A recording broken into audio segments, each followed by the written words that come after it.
നമുക്ക് ബാലന്റെയും കോമഡിയുടെ ഇന്നത്തെ നല്ലൊരു കഥ കേട്ടാലോ? വീഡിയോ ഇഷ്ടപ്പെടുവാണെങ്കിൽ ഒന്ന് ലൈക്ക് ചെയ്ത് ഹൈപ്പ് ചെയ്യാൻ മറക്കരുത് കേട്ടോ.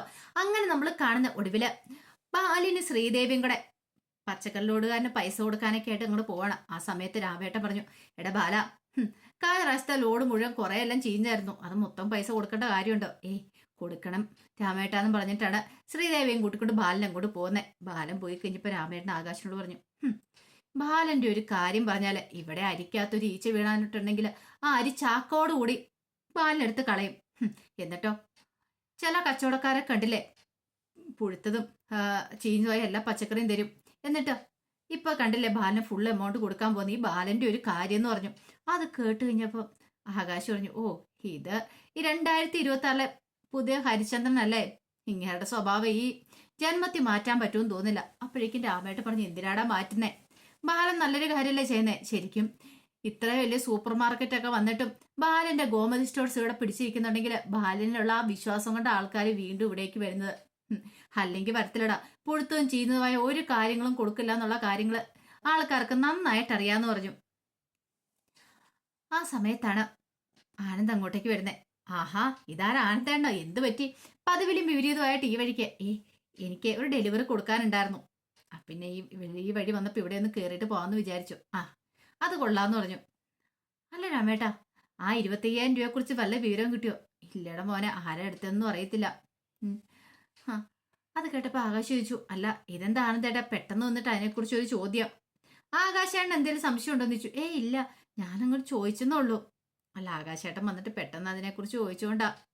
അല്ല മാമൻ എന്താണെങ്കിലും ആ പണം എടുക്കില്ലെന്ന് എനിക്കറിയാം, അതുകൊണ്ട് ഞാൻ ചോദിച്ചാന്ന് പറഞ്ഞു. അപ്പോഴേക്കും കടയിലേക്ക് ആള് വന്നു. ആ സമയത്ത് ആകാശ് സാധനം എടുത്തു കൊടുക്കാൻ പോയി. രാമേട്ടൻ പറഞ്ഞു, ശരിയാ, ധർമ്മൻ ഒരിക്കലും ആ പണം എടുക്കില്ല, അത് ഞാൻ ബാലനോട് പറയുകയും ചെയ്തതാ. പക്ഷെ എന്താവാനാ, ആ പൈസ എലോടെ പോയെന്നറിയില്ല. അങ്ങനെ കുറച്ച് കഴിഞ്ഞപ്പോൾ ആനന്ദ് ഇങ്ങനെ ആലോചിച്ചുകൊണ്ട് നിൽക്കുക. അവര് സാധനങ്ങളൊക്കെ എടുത്തു കൊടുത്തോണ്ടിരുന്നു. പിന്നീട് ആകാശ് അങ്ങോട്ട് വന്നു. ആകാശ് വന്നിട്ട് ചോദിച്ചു, എന്താ ആനന്ദേട്ടാ? ആനന്ദേട്ടൻ ഈ വഴിക്ക് വെറുതെ വരില്ലെന്നറിയാം, പെട്ടെന്ന് വരുന്നു, 25,000 രൂപയെ കുറിച്ച് ചോദിക്കുന്നു. ആരോ സംശയമുള്ള പോലെയാണല്ലോ, എന്നെ എങ്ങാനും ആണോ? നിന്നെയോ? അതെ, പൈസ പോയിട്ടുണ്ടെങ്കിൽ അച്ഛൻ എന്നെ ആയിരിക്കും സംശയം, അച്ഛനത് പറഞ്ഞു കാണും, അതുകൊണ്ടല്ലേ ആനന്ദേട്ടൻ വന്ന് ഇപ്പൊ ഈ കാര്യങ്ങൾ ചോദിക്കണേന്ന് ചോദിച്ചു. പിന്നെ ഞാൻ എന്തിനാടാ നിന്നെ സംശയിക്കുന്നേ? അല്ലെങ്കിൽ അച്ഛനും നിന്നെ സംശയിക്കത്തൊന്നുമില്ല. പിന്നെ വെറുതെ പറയല്ല ആനന്ദേട്ടാ. അതെ, മീനാക്ഷി സ്റ്റോഴ്സ് തുറക്കണമെന്ന് ഞാൻ പറഞ്ഞിട്ടുണ്ടായിരുന്നു. ഇനി ഇവിടുന്ന് 25,000 രൂപ അടിച്ചു മാറ്റിക്കൊണ്ടുപോയി സ്റ്റോഴ്സ് തുറക്കാനാ പുറപ്പാടെന്നായിരിക്കും അച്ഛന്റെ ചിന്ത. ചിലപ്പോ അച്ഛന്റെ മനസ്സിൽ അങ്ങനെ കാണും. എടാ വെറുതെ അനാവശ്യം പറയരുത്, അച്ഛൻ അങ്ങനെയൊന്നും ചിന്തിച്ചിട്ടില്ല എന്ന് പറഞ്ഞു. ആർക്കറിയാം, അച്ഛന്റെ സ്വഭാവം അല്ലേ. അപ്പോഴേക്കും രാമേട്ടൻ അവിടെ നിന്ന് വിളിച്ചു, എടാ ആകാശേ, ഈ ചാക്കയിലൊന്ന് പിടിക്കാൻ വരാൻ പറഞ്ഞു. ആകാശം അങ്ങോട്ട് കയറിപ്പോയി, അകത്തേക്ക് സ്റ്റോർ റൂമിലേക്ക് കയറിപ്പോയി. ഈ സമയം ആനന്ദ് ചുറ്റും നോക്കി, എന്നിട്ട് കയ്യിൽ ഒളിപ്പിച്ചു വെച്ചിരുന്ന ക്യാമറ അവിടെ സെറ്റ് ചെയ്ത് വെക്കുവാണ്. ആ ക്യാഷ് കൗണ്ടറിന്റെ കുറച്ച് മുകളിലായിട്ട് അവിടെ എല്ലാം കിട്ടുന്ന രീതിയിൽ. പിന്നീട് അതുമായിട്ട് ഫോണുമായിട്ട് കണക്ട് ചെയ്തു. കൊള്ളാം, ഇപ്പോൾ ഓക്കെ ആണെന്നുണ്ട്. ഇവിടെ വന്നിട്ട് ആരാ പണം മോഷ്ടിക്കുന്നുള്ള കാര്യം അറിയണം. ശ്രീദേവിയാണോ, ശ്രീദേവിയുടെ അച്ഛൻ ഉദയഭാനു ആണോ, അത് കണ്ടെത്തണം എന്നൊക്കെ ഒരു ചിന്തയായിരുന്നു ആനന്ദന് മനസ്സിൽ. അതിന് വേണ്ടിയിട്ട് അവൻ പ്രയോഗിച്ച തന്ത്രമായിരുന്നു അത്. ഈ സമയത്ത് അനുസരി തന്റെ ഫോൺ എടുത്തിട്ട് അതിനകത്ത് എല്ലാവരുടെയും കൂടെയുള്ള ഫാമിലി ഫോട്ടോസ് കാണുവാണ്. ഇപ്പൊ അതിനകത്ത് താനുമില്ല, മാമനുമില്ല, രണ്ടുപേരും ഇല്ല. താൻ ആ വീട് വിട്ട് പോയാലേ വീട്ടിലുള്ളവർ സഹിക്കും, പക്ഷെ മാമൻ ഇറങ്ങിയിട്ടുണ്ടെങ്കിൽ അത് വീട്ടിലുള്ളവർക്ക് സഹിക്കാൻ പറ്റില്ല. അനുവിന്റെ കണ്ണൊക്കെ നിറഞ്ഞു വന്നു. ഈ സമയത്താണ് മീനാക്ഷി ആരിനും കൂടെ വീട്ടിലേക്ക് വരുന്നത്. അപ്പോഴേക്കും മിത്ര വെച്ചു, ഇതെന്താ മീനാക്ഷി എടുത്ത് ഓഫീസിൽ പോയില്ലേ? ഇല്ല, അതെന്ത് പറ്റി? അത് പോയില്ല, ഒരു കാര്യം ഉണ്ടെന്ന് പറഞ്ഞു. എന്താ ആര്യത് എന്ത് പറ്റിയെന്ന് ചോദിച്ചു. അതിനൊന്നും മിണ്ടുന്നില്ല. എന്താ മീനാക്ഷി എടുത്തി, എന്ത് പറ്റി? അലോക ഉണ്ടല്ലോ. അലോക, അവൻ എന്ത് ചെയ്തെന്നാ? അവൻ എന്തേലും പ്രശ്നം ഉണ്ടാക്കിയോ? പക്ഷെ ആരും മറുപടി ഒന്നും പറഞ്ഞില്ല. ആനാടെ കട്ടക്കരിപ്പോട് കൂടി നിൽക്കുമായിരുന്നു. ഈ സമയത്ത് അച്യുതനെ അനന്തം വിളിപ്പിച്ചു. അച്യുതൻ വന്നിട്ട് ചോദിച്ചു, എന്തായിട്ടാ? ഏട്ടൻ എന്നോട് എന്തോ പറയാനുണ്ടെന്ന് തോന്നലോ? അതെ, ചില കാര്യങ്ങളൊക്കെ സംസാരിക്കാണ്ട്, അതിനാ നിന്നെ ഞാൻ വിളിപ്പിച്ചേ. ആര്യനും മിത്രനും തമ്മിലുള്ള വിവാഹം, അതിനെക്കുറിച്ച് എനിക്ക് സംസാരിക്കാനുണ്ടെന്ന് പറഞ്ഞു. ഒരു നിമിഷം അച്യുതൻ ഞെട്ടലോടെ നോക്കുവാണ്. ഈ സമയത്താണ് അലോക് കൃഷ്ണമംഗലത്തേക്ക് വരുന്നത്. അലോക് വീട്ടിലേക്ക് കയറി പോകാൻ തുടങ്ങിയപ്പോഴത്തേനും ആര്യം വിളിച്ചു, എടാ നിക്കടാ അവിടെയെന്ന് പറഞ്ഞു. പെട്ടെന്ന് അലോക് അവിടെ നിന്നു. ആ സമയത്ത് ആര്യൻ അങ്ങോട്ട് പാഞ്ഞു നിന്നു. മീനാക്ഷിയും ഇത്രയും കൂടെ പിന്നാലെ എല്ലുവാണ്. അലോകിനെ പിടിച്ച് കോണിച്ചേർത്ത് ഇടിക്കുകയാണ്. ഒച്ചപ്പാടും ബേളും ഒക്കെ ഗോമതി അകത്തിരുന്ന് കേട്ടു. അത് ആരിന്റെ ശബ്ദമല്ലേ? ഗോമതി പെട്ടെന്ന് പുറത്തേക്ക് ഇറങ്ങി വന്നു. ആ സമയത്ത് അച്യുതനും അനന്തനും അവരെല്ലാരും കൂടെ പുറത്തേക്ക് ഇറങ്ങി ഓടി വരുമ്പോഴത്തേനും അലോകിനെ പിടിച്ചിടിക്കുന്ന ആരിനെയാണ് കാണുന്നത്. ഒരു വിധത്തിൽ അവരെല്ലാം കൂടെ പിടിച്ചു മാറ്റി വിട്ടു. ആ സമയത്ത് അച്ഛൻ ചോദിച്ചു, എന്താണ് നീ കാണിക്കണേ? എന്റെ മോനെ നീ എന്തിനാണോ തല്ലുന്നേ? തല്ലുവല്ല, ഇവനെ കൊല്ലുവാ ചെയ്യണ്ടേ. എടാ നിനക്കെന്താ ഭ്രാന്ത് പിടിച്ചോ? അതെ. എടാ എന്തിനാടാ എന്റെ മോനെ തല്ലിയത്? അത് ഇവനോട് ചോദിച്ചു നോക്കെ എന്തിനാന്ന്. പറയാൻ എനിക്ക് നാണക്കേടുണ്ടെന്ന് പറഞ്ഞു. കല്യാണം കഴിച്ച് എന്റെ പെങ്ങളെ വീട്ടിൽ കൊണ്ടേ വെച്ചിട്ട് അന്യ പെണ്ണുങ്ങളുടെ പിന്നാലെ ഇവൻ പായുമായിരുന്നു. ഇവനെപ്പോലൊരു വൃത്തികെട്ടവന്റെ കൂടെയാ എന്റെ പെങ്ങൾ ജീവിച്ചോണ്ടിരുന്നേ. അത് കേട്ടപ്പം കൃഷ്ണമംഗലത്തുള്ള എല്ലാവരും ഒന്ന് ഞെട്ടി. അനുസര ഉൾപ്പെടെ എല്ലാവരും ഒന്ന് ഞെട്ടുവാണ്. ആ സമയത്ത് അലോകൊന്നും മിണ്ടാ നിൽക്കുക. അപ്പോഴേക്കും അച്യുതൻ ചോദിച്ചു, സത്യമാണോടാ? ആരും പറയണ സത്യമാണെന്ന് ചോദിച്ചു. അലോകൊന്നും മിണ്ടുന്നില്ല. അവന് പറയാൻ ബുദ്ധിമുട്ട് കാണും, അതുകൊണ്ട് അവൻ മിണ്ടാ നിൽക്കുന്ന നിപ്പ് കണ്ടില്ലേന്ന് ചോദിച്ചു. എടാ പറയടാ, നിന്റെ നാവിറങ്ങി പോയോന്ന് ചോദിച്ചു. ആ സമയത്ത് മീനാക്ഷി പറഞ്ഞു, ഓ അവന് പറയാൻ ബുദ്ധിമുട്ടുണ്ടായിരിക്കും, പറയാൻ നാണക്കേട് കാണുമെന്ന് പറഞ്ഞു. ആ സമയത്ത് അലോക് പറഞ്ഞു, അതെ എനിക്ക് ഇഷ്ടമുള്ള പോലെ ഞാൻ നടക്കും, ഇഷ്ടമുള്ള ആളുടെ പിന്നാലെ ഞാൻ നടക്കും, അതൊക്കെ നിന്നെ ബോധിപ്പിക്കേണ്ട കാര്യമൊന്നുമില്ല. എന്റെ ഇഷ്ടത്തിനാ ഞാൻ ജീവിക്കുന്ന, ഒന്നല്ല ചിലപ്പോ 100 പെണ്ണുങ്ങളുടെ പിന്നാലെ പോയെന്നിരിക്കും, അതൊക്കെ ചോദിക്കാൻ നീ ആരടാ എന്ന് ചോദിച്ചു. ആരും വിടുവോ? ആരും വീണ്ടും വന്നിട്ട് അലോകിനിട്ട് ഇടിക്കുമ്പോഴത്തേനും ബാക്കി എല്ലാവരും പിടിച്ച് മാറ്റിക്കൊണ്ട് പോവാണ്. അപ്പോഴേക്കും അച്യുതൻ പറഞ്ഞു, എടാ നീ ഇതെന്താ, സത്യം പറ, എന്താ സംഭവിച്ചതെന്ന് ചോദിച്ചു. അപ്പോഴേക്കുമാണ് ധർമ്മൻ അങ്ങോട്ട് വരുന്നത്. ധർമ്മം വന്നിട്ട് ചോദിച്ചു, എടാ അലോകെ നീ എന്താടാ ചെയ്തേ? ഇത് കേട്ടപ്പം അച്യുതൻ പറഞ്ഞു, നീ എന്തിനാടാ അലോകിനോട് ചോദിക്കുന്നേ?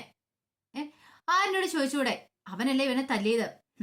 അതെ ഏട്ടാ, ഇവൻ എന്തെങ്കിലും കൊള്ളരുതായ്മ കാണിച്ചാണ്. സത്യം പറയട്ടെ, ഇവൻ എന്താന്ന് വെച്ചാൽ പറയട്ടെ, കാര്യം എന്താ വെച്ചാൽ പറയട്ടെ, എന്താടാ അലോകെ സംഭവിച്ചേ? മീനാക്ഷി പറഞ്ഞു, അവൻ പറയില്ല മാമ, അവന് നാണക്കേട് കാണും പറയാനായിട്ട്, അതുകൊണ്ടല്ലേ അവൻ പറയാൻ നിൽക്കുന്നേ. ഇത്ര ആൾക്കാരുടെ മുന്നിൽ വെച്ച് അത് പറയാൻ അവന് ബുദ്ധിമുട്ട് കാണുമെന്ന് പറഞ്ഞു.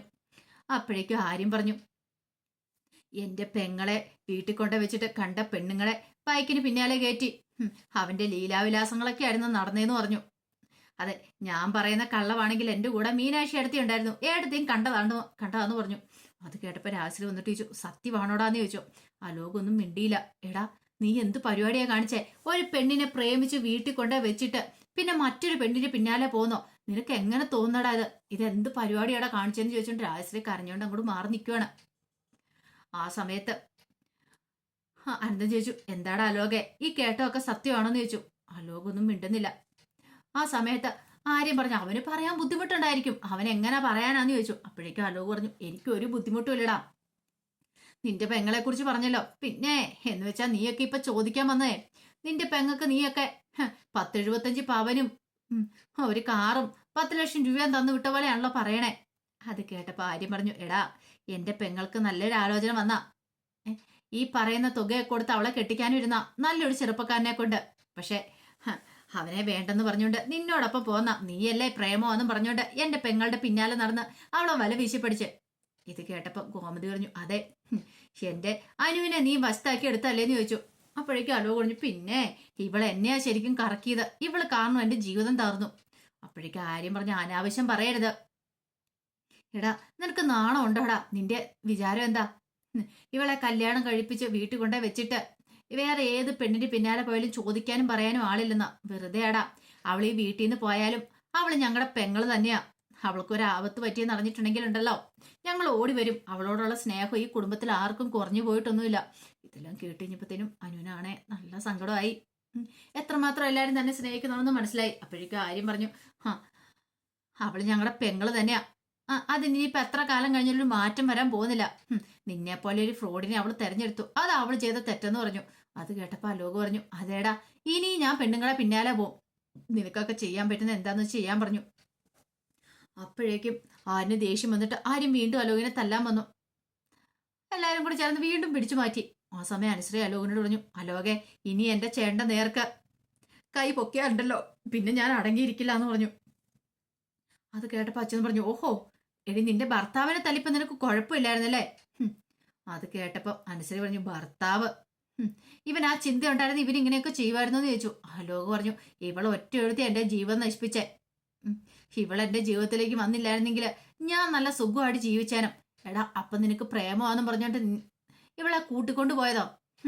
പ്രേമം മണ്ണാങ്കട്ട, ഇവളോട് എനിക്കൊരു പ്രേമവും ഇല്ല, ഒരു ചുക്കും ഇല്ല, ഒന്നുമില്ല എന്ന് പറഞ്ഞു. അതുകൂടെ കേട്ടുകഴിഞ്ഞപ്പത്തിനും അനുസരിക്ക് ദേഷ്യമായി. ദേഹമംഗലത്തോളം എല്ലാരും ഞെട്ടിത്തെരിച്ച് നിൽക്കുവാണ്. എന്താ ഒന്നും മനസ്സിലാത്ത രീതിയിൽ മീനാക്ഷിക്കും മിത്രയ്ക്കും മാത്രം കാര്യം മനസ്സിലായി.